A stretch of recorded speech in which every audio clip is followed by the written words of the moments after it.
Hello and welcome to another episode of the Dongfang Hour China Aerospace and Space News Roundup. This for the week of December 7th through 13th, 2020. I'm Blaine Curcio, joined as always by my co-host, John DeVille. This week we will bring you updates on a Long March 11 launch, an excellent article on suppliers of the C919 aircraft and China's aerospace industrial chain more generally, an announcement from China's National Radio and Television Administration. But first, Jean is going to provide an update on one of China's leading commercial rocket companies, iSpace. Ladies and gentlemen, we are honored to welcome you aboard the Dongfang Hour. Please make sure your seatbelt is securely fastened.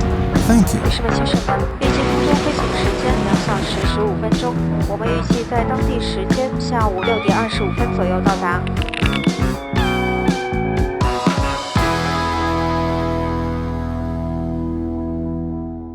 Jean, would you like to give us a little bit more information on some developments with the Hyperbola 2 rocket from iSpace? Sure. So iSpace, the Chinese launch company that's building the Hyperbola 2, published a number of articles this week on the progress that they're making on the Hyperbola 2. So the Hyperbola 2 being their medium lift, reusable methalox liquid-fueled launch vehicle. And so the first piece they published is on how they completed the first batch, the first manufacturing of their fuel tanks.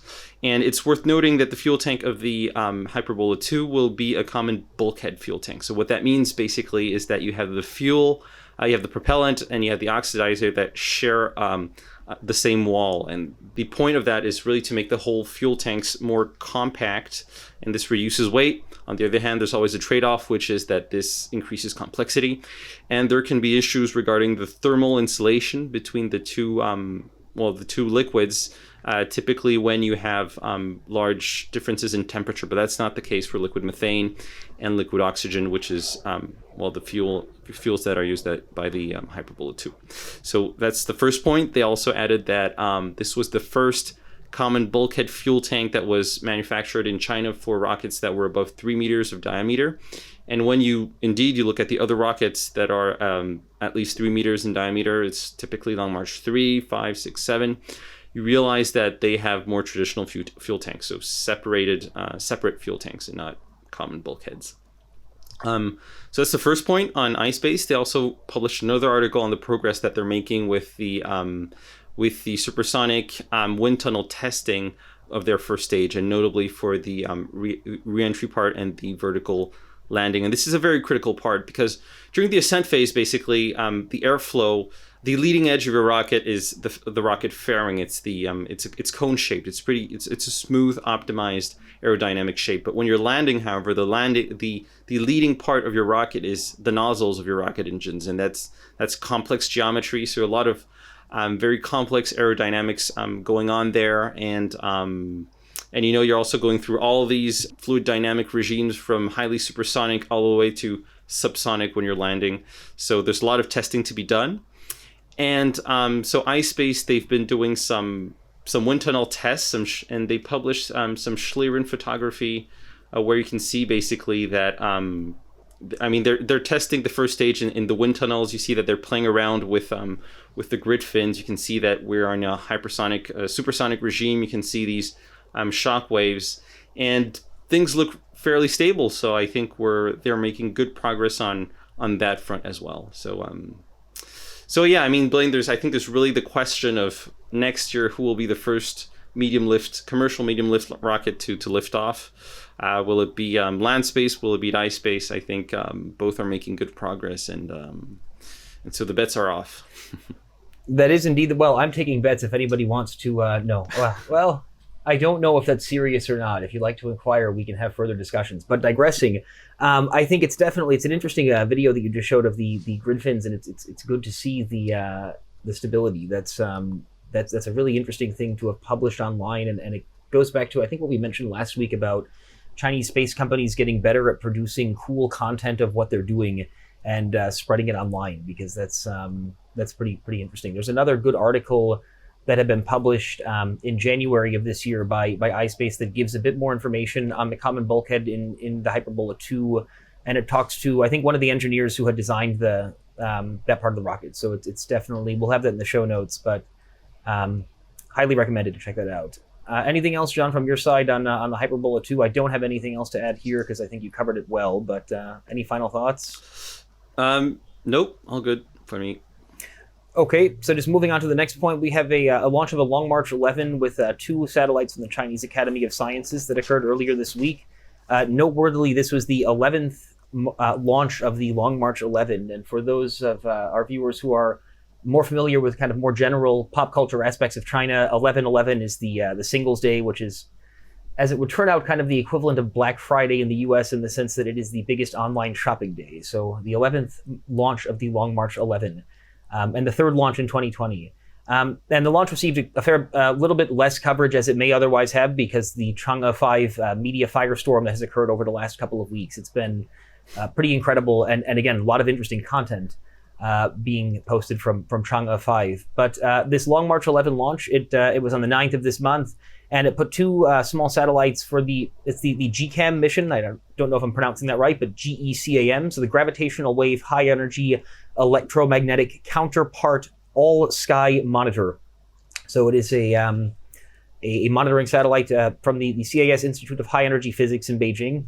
And the 2 satellites are designated as KX-08A and B, and they have a number of different instruments to detect gamma and X-wave bursts in the universe. So I think it's just the latest of these pretty significant scientific projects that are being undertaken by China. And I guess a point that I would mention, I guess every year with Euroconsult, I do a sort of estimate of the Chinese space budget, and we're always pretty impressed at the amount of money that is devoted to just sort of science and space science projects. So we sort of segment it by different verticals, and there's sort of launch and communications, this kind of thing. And space science is always a big part of it. And I think increasingly it's also being used as a way of fostering international cooperation. And I think, again, China doing more complex, more expensive, sort of bigger ticket projects, it has definitely been an enabler of that.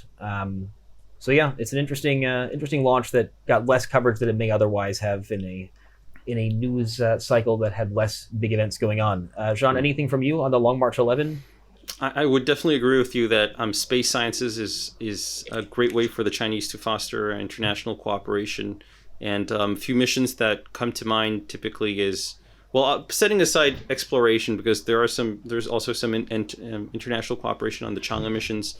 I'm thinking, for example, of the SMILE mission, SMILE, which is a cooperation between China and ESA on solar winds. That's bound to be launched, I think, in 2022 or 2023. So yeah, good stuff going on in space sciences between China and its partners. Maybe moving on to our next point, and it's a way to put a little bit more aviation in the weekly updates. The CSIS, the Center for Strategic and International Studies, a think tank based in DC, they published a great piece this week on the commercial aviation sector in China, and more specifically, they discussed a lot COMAC and its in performances, both from an industrial and technical point of view. And the main takeaways from this piece was that while China has been doing really admirably well in transitioning into a high-tech superpower in a number of sectors, commercial aerospace is not one of them. And the piece points at a lot of issues that the industry has in China currently, and typically there's the poor performance of the current COMAC aircraft. There's the delays that both COMAC programs have encountered. There's the troubles they have with certification. There's the over-reliance on foreign suppliers. And there's also the poor industrial productivity in the sense of the numbers of aircraft that COMAC is able to produce every month. So overall, I think it's a really good piece with great data and a lot of good points. Maybe one or two drawbacks that I would like to point out. I feel that, I think that the article sometimes has an overly negative and pessimistic approach to the Chinese commercial aviation sector. That's the first point. And overall, my thoughts is, for sure, I think that China's core strengths are its capacity, its ability to enter an industry, initially maybe subcontracting, building low, medium quality products, but the ability to climb up after a period of time the value chain to produce top quality products. And we've seen them do this in some industries. I'm thinking of typically smartphones, high-speed rail, and I think this is also something they're doing in the automobile industry currently. But I think the main issue they have in the commercial aviation industry is that things don't work this way in this industry. You cannot build, learn, rinse, repeat cycle. This cannot work in the aviation industry, or to a lesser extent, because you have 200 lives in an aircraft, and you have certification authorities that are there to make sure that you get it right. Not the second time, not the third time, but the very first time.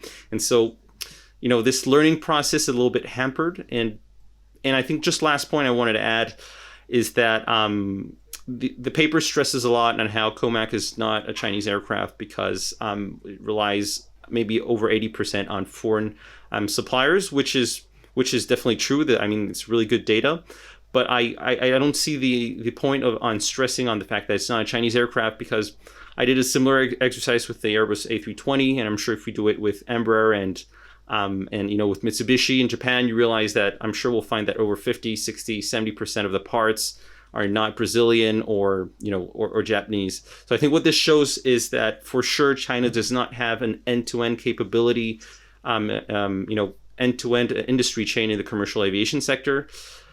But, COMAC it just shows that they're sourcing the best parts that they can find around the world. So this shows the industry is to a large extent commercial. And I don't think it's really to their disadvantage the same way that I'm sure Apple or Huawei or Samsung sources the best parts they can find from around the world. But apart from these two drawbacks, I think it's a great piece, and definitely our viewers should give it a read if you're interested in Chinese commercial aviation. Yeah, really good summary, and I definitely agree that it is a very good piece with a rather interesting perspective. And I would just add that I would really add two things. So I think to the extent that the assertion that the C919 is predominantly made with imported parts, I suppose one of the reasons that the author would make that point multiple times would be that it is basically, his argument is that the tariffs are a bad idea because China is a big market for Boeing, and the fact that so if he then says, and I guess the reason it's a big market for Boeing is because, as he says, 80% of the parts of a C919 are made with imported imported parts. So to the extent that he needs to kind of harp on that point, I think it's just because it is kind of the core of his argument, which is that these tariffs are a bad idea. We should be letting Chinese companies buy American products if they want to, and it's a good business for Boeing, and it's a good business for much smaller companies that are doing much more niche things. Like I'm sure, I don't know, but I would imagine there'd be dozens or hundreds of companies that are active in the supply chain selling into China. And so I think, it's basically him saying there's a big market over there and we should let them buy what they want, which is, but yes, I agree that he probably harps on that more than he needed to. But I do also think that there's in the US today, it's a very, very polarized environment where the two parties agree on very few things, and China bashing is sort of one of the things that they agree upon. And to the extent that he did do some degree of China bashing, I think it was relatively measured in the context of the overall I've read much more hawkish documents coming out of Washington DC, I suppose is what I would say. So yeah, overall a good piece. But yes, I agree with the sort of imperfections that you mentioned. But and also I would add there's a pretty good video that is linked near the top of the piece. It's like a 4 or 5 minute video where it kind of goes over some of the same points that they talk about in the article, but there's some good visualizations and there's a couple of short interviews and this kind of thing. So it's not bad, Okay, anything else on the C919 from your side, John? All good. Okay, so our last news update of the week. So we have an announcement from the National Radio and Television Administration of China, and it's talking about a plan to modernize the country's broadcast sector. And to give a little bit of context, I guess the plan, it has several key phrases. So namely things like smart business and ultra HD 4K and satellite internet converged two-way services, which is 融合双向业务. Yeah. So satellite internet converged two-way services. And a little bit of context, the Chinese broadcast industry to now is rather less modernized than the rest of the world for a couple of reasons. So the first one is that media is rather tightly controlled in China in terms of the granting of like television broadcast licenses, for example. It's not a particularly straightforward process, I as far as I know. And it is also, so there's sort of less commercial companies that are broadcasters. Like, for example, I don't know for sure, but I would imagine the largest commercial broadcast company in China is a company called Star Times, which is a massive it's a direct-to-home broadcast company that targets many African countries. They have like 30 million African subscribers, but it's a Chinese company headquartered in Beijing. It's all run by Chinese management. Like, it is 100% Chinese company, and they're a broadcast company. But anyway, digressing. The broadcast industry in China today, as we've mentioned on previous episodes as well, is mostly provincial TV stations, and every province or territory has their own TV station. Some of them are quite large and quite popular. Some of them are much less large and much less popular, but all of them do enjoy some degree of government subsidy and a relatively limited degree of competition. And so you have a relatively not up-to-date broadcast sector. I mean, most homes in China, though, that being said, I mean, they would be getting high-definition broadcast right now to a big screen TV, possibly ultra-high definition. But nonetheless, there's not a huge amount of let's say modernization in the infrastructure. And so this announcement from the NRTA, basically they discuss the convergence of TV and internet access, and this sort of idea that there's going to be this cloud platform built for satellite broadcasting, and they interestingly use the phrase satellite internet, as was used by the National Development and Reform Commission earlier this year as a new infrastructure that China wants to develop. So it sounds like at a very high level what the NRTA is trying to do is kind of merge broadcast with internet to the extent that, broadcast is essentially data being sent over whatever means media, whatever means the data is being delivered. And I think it's sort of the digitization and dataization of broadcast. I think the timing is interesting to the extent that it's announced a couple of weeks after China Satcom had ordered those 5 new satellites, which we mentioned on a couple of weeks ago news episode. And 2 of those satellites are specifically broadcast satellites. And this article mentions bringing in Ka band for some of these sort of two-way services. And so it sounds like you're going to start to see more kind of like hybrid, potentially kind of like a hybrid, like satellite broadband or kind of TV delivery via satellite in a more kind of megabits per second kind of way as opposed to megahertz. It sounds like this is all kind of being encouraged with this announcement. And again, the timing being somewhat interesting. Anything from your side, Sean, on the NRTA? Not really. I think you covered it really well, and it's a really good point. I just wanted to add that it's interesting how the important role that these provincial TV companies have in various provinces in China. I think some of them are more dominant than others. I think like Hunan TV and maybe is it Jiangsu, or have some programs that have a national echo. So it's not just watched by the inhabitants of a given province.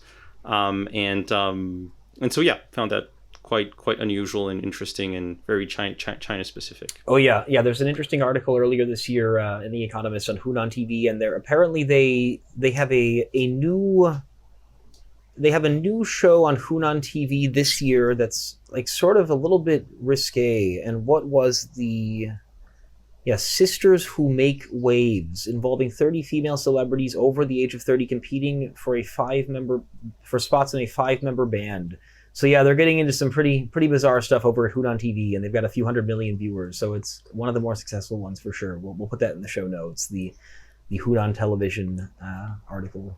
And I think there is also some change in the landscape currently in China. You have OTTs that are playing a growing importance in producing content, and I'm thinking of, last year there was a program that in the end was censored, but that was wildly popular, called Yanqi Palace, I think, and that was produced by iQIYI, I would think, not 100% sure, but that was really one of the top programs in China that year. And so yeah, you have OTTs that are not just, you have iQIYI, Baidu Video. You have a lot of platforms that increasingly are not just platforms where you can watch programs, but they're actually producing the programs themselves, similar to what you have in the US typically. But digressing, for sure. Well, and I think also just one last point on that. I mean, this idea also of worldwide, you have younger people and whatever definition you want to use for younger, watching less linear TV and more on their devices and more on these kind of iQIYI or like Bilibili type of platforms. And I think in China that's been even more so. So I mean, I think a lot of these provincial TV stations, I mean, it's probably a good thing for them that China is a rather old society, I suppose, because I don't think very many young people are going to be watching the provincial TV stations for a whole lot longer. And I do think there will be a whole lot of old people hanging around China for quite a long time. So maybe they'll be okay. They being the TV stations and also the old people. Yeah. Anyway. Really digressing. So a couple of final housekeeping points, I guess. I forgot at the very beginning to shout out to our good friends at the Go Taikonauts and also at spacewatch.global. They are two excellent sources for space news, not just on China, but in some cases worldwide. Also a shout out to our fans. We now have 100 subscribers on, 108, do we say? 100? That's right. 105? No, it's 108, isn't it? Yeah, so thank you very much. It will be interesting to see how many people are, how many people want to join the conversation. We're always happy to receive comments or feedback, and we're always happy to discuss if there's points that people would like to hear discussed. We're always happy to get ideas. So yeah, thank you very much. It's cool. Big thanks, to our viewers, and so 108. That's more than a 10% jump in just 1 week, and so it just shows that even though that's ridiculously small compared to other channels, it shows that we're bringing some value through our content, and that is something that we hope to continue doing in 2021. And so, thanks for watching. And importantly, it's ridiculously large also compared to other channels. There's some that have 2 or 4 or 6 subscribers, so we're doing okay with that as well. And 8 is a good number in China. So that's, to end the week on an 8 is always a good thing. So that being said, I think that's everything for the week of December 7th through 13th. We look forward to being with you next week. I will be with you from the United States, and Jean, you will still be in Toulouse as far as you know, unless you get a call from the Chinese consulate saying the border is open. You can come on over. Exactly. You're still waiting for that call. Yeah. For some time now. Okay. Indeed. Well, 2021, let's hope. All right, well, this has been another episode of the Dongfang Hour China Aerospace and Space News Roundup. I'm Blaine Curcio, joined as always by Jean Deville, and we look forward to seeing you next week. Thank you. Bye.